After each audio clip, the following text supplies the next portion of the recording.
بسم اللہ الرحمن الرحیم۔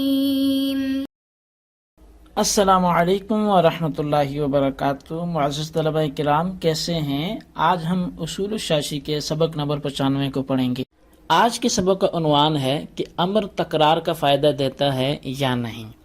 آئیے آج کی سبق کی عبارت فصل الامر بالفعل سے شروع کرتے ہیں۔ مصنف علیہ رحمہ لکھتے ہیں فصل الامر بالفعل لا یقتضی التکرار۔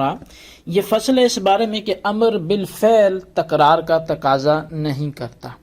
ولہذا قلنا، اور اسی وجہ سے ہم نے کہا، لو قال، اگر کوئی شخص کہے طلق امراتی، کہ تو میری بیوی کو طلاق دے دے، فطلقها الوکیل، پس وکیل اس کی بیوی کو طلاق دے دے، ثم تزوجها الموکل، پھر موکل جو ہے وہ پھر سے نکاح کرے، یعنی کسی اور بیوی سے وہ پھر سے نکاح کرتا ہے، یا ایک طلاق دی تھی، دو دی تھی، بائنہ کے بعد اسی سے نکاح کرتا ہے، لیس للوکیل ان یطلقها بالامر الاول ثانیا، تو اب وکیل کے لیے جائز نہیں ہے کہ وہ اس عورت کو بھی طلاق دے دے پہلے امر کی وجہ سے دوسری مرتبہ۔ ولو قال زوجنی امراتا، اور اگر مرد نے کہا کہ میرا کسی عورت سے نکاح کروا دے، شادی کروا دے، لا يتناول هذا تزویجا مرتا بعد اخرى، یہ حکم ایک مرتبہ شادی کروانے کے بعد دوسری مرتبہ کو شامل نہیں ہوگا۔ ولو قال لعبده تزوج لا يتناول ذلك الا مرة واحدة، اور اسی طرح اگر آقا نے اپنے غلام سے کہا شادی کر، تو یہ بھی ایک مرتبہ ہی شادی کو شامل ہوگا، اس سے زیادہ نہیں ہوگا۔ کیوں؟ لأن الامر بالفعل طلب تحقیق الفعل على سبیل الاختصار، اس لیے کہ امر بالفعل وہ فعل کی تحقیق کو طلب کرنا ہے، على سبیل الاختصار، مختصر طور پر۔ فإن قوله اضرب مختصر من قوله افعل فعل الضرب، پس بے شک شخص کا یہ کہنا کہ تو مار، یہ اس کی اس قول کہ افعل فعل الضرب اس سے مختصر ہے۔ والمختصر من الکلام والمطول سواء فی الحکم، کلام مختصر ہو یا طویل ہو، حکم میں وہ برابر ہوتا ہے۔ جی طلبہ کرام، یہ ہمارے سبق کی عبارت تھی اور اس کا ترجمہ تھا۔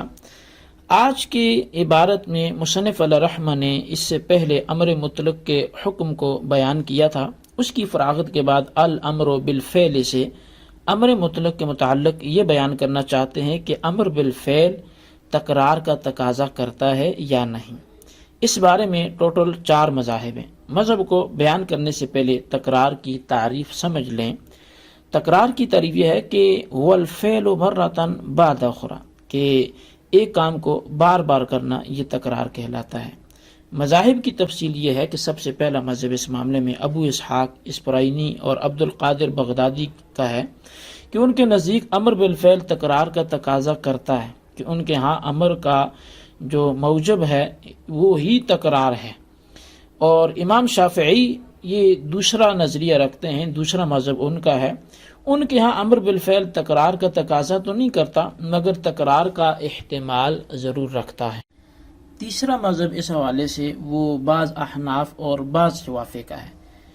ان کے نزدیک امر بالفعل نہ تکرار کا تقاضا کرتا ہے اور نہ ہی تکرار کا احتمال رکھتا ہے، مگر 2 صورتوں میں ان کے ہاں بھی تکرار ہوگا۔ نمبر 1 یہ ہے جب امر کسی شرط سے مشروط ہو، مثال کے طور پر وَإِن كُنتُمْ جُنُبًا فَطَّهَّرُوا، کہ اس آیت میں تطہیر جنابت کے ساتھ مشروط ہے، اسی طرح جب جنابت ہوگی تب جو ہے وہ تطہیر ہوگی۔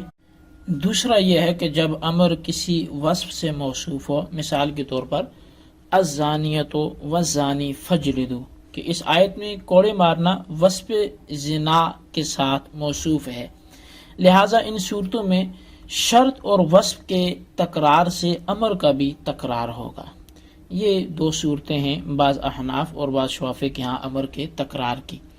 چوتھا مذہب احناف کا مختار مذہب ہے، اور وہ یہ ہے کہ امر بالفعل نہ تکرار کا تقاضا کرتا ہے اور نہ ہی تکرار کا احتمال رکھتا ہے، چاہے امر بالفعل کسی شرط سے مشروط ہو یا کسی وصف سے مقید ہو یا نہ ہو، تو یہ احناف کا مختار اور پسندیدہ مذہب ہے۔ اب مصنف علیہ رحمہ ولہذا قلنا سے اس اصول پر کہ امر بالفعل تکرار کا نہ تقاضا کرتا ہے اور نہ ہی احتمال رکھتا ہے 3 مثالیں بیان کر رہے ہیں۔ پہلی مثال یہ ہے کہ اگر کسی شخص نے اپنی بیوی کی طلاق کا کسی کو وکیل بناتے ہوئے اس سے یہ کہہ دیا کہ طلق امراتی، کہ تو میری بیوی کو طلاق دے، تو اب اس وکیل نے اپنی وکالت کے تحت اس کی بیوی کو طلاق دے دی، تو طلاق واقع ہو چکی۔ پھر یہی شوہر اسی عورت سے نکاح کر لیتا ہے۔ اب وکیل کو پھر خیال آ جاتا ہے کہ مجھے تو بولا تھا میری بیوی کو طلاق دے دے، تو یہ حالانکہ بولا پہلے تھا اور اس نے طلاق دے بھی دی تھی، وہ واقع بھی ہو چکی تھی، لیکن پھر جب نکاح کرتا ہے پھر وکیل کو خیال آتا ہے اور وہ پہلے امر کی وجہ سے طلاق دینا چاہے اور وہ جا کے بول دے کہ تیرے شوہر نے طلاق دی ہے، تو اسے اب یہ طلاق دینے کا اختیار حاصل نہیں ہوگا،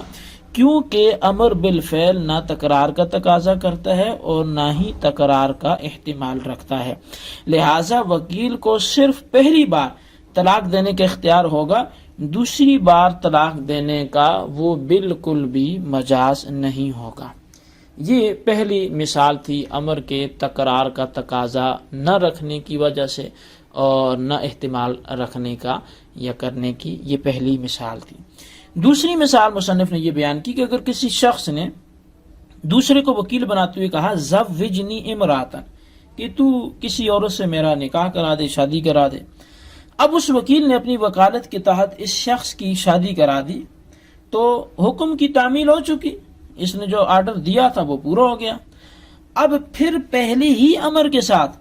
وکیل کو دوبارہ نکاح کرانے کا اختیار حاصل نہ ہوگا، یعنی نہ تو یہ پہلے امر سے ڈیمانڈ اس سے کی جا سکتی ہے کہ تمہیں تو بولا تھا شادی کرا دے، وہ تو کرا چکا، اب امر بالفعل تکرار کا چونکہ تقاضا نہیں کرتا نہ ہی احتمال رکھتا ہے، اب وکیل نے ایک دفعہ اس کی شادی کروا دی تو اس کا امر پر جو عمل تھا وہ ہو چکا، اب دوبارہ اسی سابقہ حکم کی وجہ سے اس پر اس کا کسی اور سے نکاح کرانا، کسی اور عورت سے نکاح کرانا یہ لازم نہیں آئے گا، یہ اس پر لازم نہ ہوگا۔ یہ دوسری مثال تھی کہ امر تکرار کا نہ تو تقاضا کرتا ہے اور نہ ہی احتمال رکھتا ہے۔ مصنف علیہ رحمہ تیسری مثال اسی حوالے سے دیتے ہوئے لکھتے ہیں کہ اگر کسی آقا نے اپنے غلام کو اجازت دیتے ہوئے کہا کہ ٹھیک ہے تزوج، کہ آپ نکاح کر لو، شادی کر لو، کہ تو اپنا نکاح کر لے، اب غلام نے نکاح کر بھی لیا، تو اب اس نے اسی امر سے استدلال کرتے ہوئے یہ کہا کہ چونکہ مجھے آقا نے اجازت دی نکاح کر لو، تو چلو ایک کیا اب دوسرا کر لو، دوسرا کیا تو تیسرا کر لو، تیسرا کیا تو چوتھا کر لو، یعنی جہاں تک شریعت نے لمٹ رکھی ہے کہ اتنے نکاح غلام کر سکتا ہے، آزاد کر سکتا ہے، تو اب یہاں چونکہ غلام کی بات ہے تو جہاں تک شریعت نے حد رکھی ہے اس نے سوچا چلو ایک کر لو تو دوسرا بھی کر لو، تو اس کو بالکل دوسرا نکاح کرنے کی اجازت نہیں ہوگی، کیونکہ وہ اسی سابقہ امر سے اس طور پہ استدلال کرتے ہوئے دوسرا نکاح کرنا چاہ رہا ہے کہ گویا امر تکرار کا تقاضا کر رہا ہے، حالانکہ امر بالفعل تکرار کا تقاضا نہیں کرتا، اس کو بالکل بھی اسی سابقہ امر سے یہ اجازت نہیں ملے گی۔ اب مصنف علیہ رحمہ لأن الامر بالفعل سے امر بالفعل کے تکرار کا تقاضا نہ کرنے اور احتمال نہ رکھنے پر دلیل پیش کر رہے ہیں، اور اس کی دلیل یہ ہے کہ امر بالفعل اختصار کے ساتھ ایجاد فعل کو طلب کرنے کا نام ہے۔ مثلا اضرب امر کا صیغہ ہے اور اس کا معنی ہے افعل فعل الضرب، یعنی معنی کیا ہوگا، یہ اسی کا اختصار ہے، یعنی طویل کلام افعل فعل الضرب اور اس کا مختصر یہ ہے اضرب، تو کلام چاہے مختصر ہو جیسے اضرب یا طویل ہو مثلا افعل فعل الضرب، مقصود میں دونوں برابر ہیں کہ کلام کی طوالت سے الفاظ کی زیادتی تو ہے مگر معنی دونوں کا ایک ہی ہے، کلام کو مختصر کرنے کا مقصد صرف الفاظ میں کمی ہوتی ہے، مزید یہ کہ طویل کلام افعل فعل الضرب اور مصدر جو ہے اضرب یہ جو ہیں حکم میں برابر ہیں، افعل فعل الضرب یہ مصدر یعنی ضرب پر مشتمل ہے، لہٰذا مختصر کلام اضرب بھی مصدر یعنی ضرب پر مشتمل ہوگا، اور مصدر فرد ہے اور فرد عدد کا احتمال نہیں رکھتا کیونکہ فرد اور عدد کے درمیان فرق ہے۔ لہٰذا یہ ہمارے سبق کا حاصل یہ نکلے گا کہ امر بالفعل تکرار کا تقاضا نہیں کرتا. ہم نے اس میں 4 مذاہب پڑھے اور تکرار کا تقاضا نہ کرنے پر 3 مثالیں پڑھی اور 1 دلیل پڑھی.